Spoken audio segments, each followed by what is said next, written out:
Saa ingine kaa, tulia, ngoja uone Roho Bwana vile atatengeneza njia.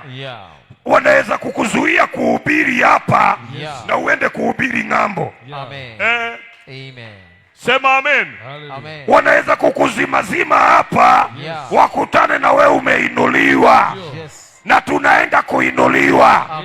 Tunaenda kuinuliwa. Sema haleluya.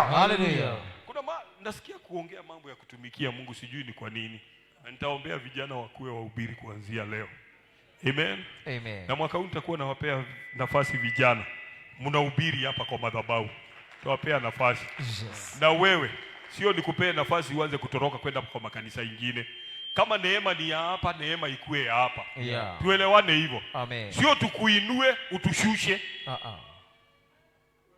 Tukubaliane hiyo. Si ati ujengwe wewe uende ukajenge kwingine uache nyumba yenu. Ni kama sasa tuseme kwa mfano kuja hapa nikupee mfano. Wewe usomeshwe na mama yako. Usaidiwe na mama yako. Mama yako anabeba mashida, anakusomesha, akusomeshe. Alafu ukimaliza shule uende ukasaidie watu wengine, hata mama yako umtumii kitu. Hiyo inawezekana? Hiyo haiwezekani. Ambia jirani yako hiyo haiwezekani. Hiyo haiwezekani. Sema haleluya. Kuja hapa. Si ni kweli? Hiyo itawezekana? Mama si yako pale. Mama anakula mingi kwa sababu utatajirika. Mama awe anakula mingi, pastor anakula kidogo. Sio kuna pastor, unajua bwana asifiwe, nilikuwa nimealikwa Nairobi. Nairobi gani wewe? Si hapa ndio mahali mumezaliwa. Mmekulia hapa na tumewafanya wachungaji hapa. Wewe unasikia? Si mnasikia? Hiyo ndio makosa mnafanyanga. Ukishainuliwa unaanza kudanganyana hapa ati uko na mafuta kuniliko. Hakuna mtu anakuanga na mafuta kuliko baba yake. Hata ukiwa na mafuta ngapi, ukifika kwa baba yako unajifanyanga huna kitu. Amuonagi mimi bishop akikanyaga hapa unanionanga hapa. Bishop akiwa amesimama hapa unanionanga hata ninaleta ujuaji. Nakaaga pale nyuma. Lakini mtoto ule mjinga ndio una time bishop akiwa hapa unaanza kusema fire.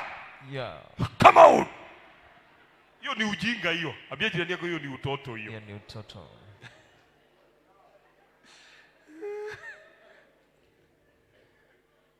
Hiyo ni utoto. Una humble, mtainuliwa na nyinyi mchunge hii kanisa. Sawa? Mtainuliwa na nyinyi mchunge kazi ya Mungu. Mchunge hii madhabahu. Wewe kwanza wewe umelala kanisani, umeishi kanisani. Wewe ni kanisa hii. Si ni kweli? Pokea. Na wewe pokea. Hao ndio watakuwa wahubiri wa kesho. Sema amen. Na kama uzai uko na shida, ambia jirani yako kama uzai uko na shida wewe. Mimi nimezaa wawili saa hii. Wewe umezaa nani wewe? Nimezaa watatu. Wewe utaweza kuhubiri wewe? Nimezaa wanne. Na nitazaa hata wahubiri hata wafanyabiashara tunazaa saa hii na nguvu za Mungu. Sema amen. Tunazaa watu mahali hapa. Wainuliwe. Na wapanuke. Sema haleluya. Na waende mbali. Sema amen. Na wapewe nguvu ambayo sio ya kawaida. Hawa nitaambia Mungu awajaze usiku na mchana. Taambia Mungu awajaze usiku na mchana hawa. Taambia Mungu awajaze usiku na mchana.